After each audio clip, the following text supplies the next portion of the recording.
రెండు రాష్ట్ర రాజకీయాల్లో సంచలనంగా మారింది. మోయినాబాద్లోని pilot Rohit Reddy farm house లో అర్ధరాత్రి జరిగిన డ్రగ్స్ పార్టీ గుట్టు రట్టయింది.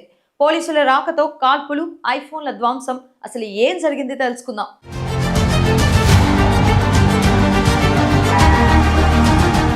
శనివారం రాత్రి 9:30 సమయంలో ఈగల్ టీం మరియు స్థానిక పోలీసులకు మెరుపుదాడి చేశారు. సమాచారం అందుకున్న పోలీసులు వెళ్లేసరికి అక్కడ 10 నుంచి 11 మంది ఉన్నట్లు గుర్తించారు. వీరిలో కొందరు రాజకీయ నేతలు, మరికొందరు వ్యాపారవేత్తలు కూడా ఉన్నారు. పోలీసులు లోపలికి ప్రవేశించే క్రమంలో ఢిల్లీకి చెందిన వ్యాపారవేత్త నమిత్ మిశ్రా తన వద్ద ఉన్న లైసెన్స్డ్ రివాల్వర్ తో గాల్లోకి 3 రౌండ్లు కాల్పులు జరిపారు.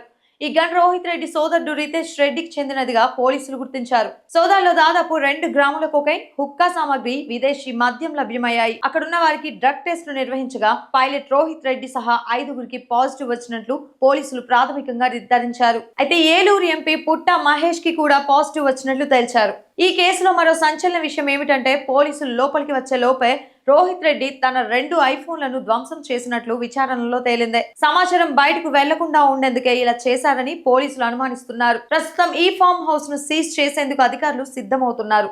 రాజకీయ వర్గాల్లో హాట్ టాపిక్ గా మారిన ఈ కేసులో ఇంకా ఎవరెవరి పేర్లు బయటకు వస్తాయో వేచి చూడాలి.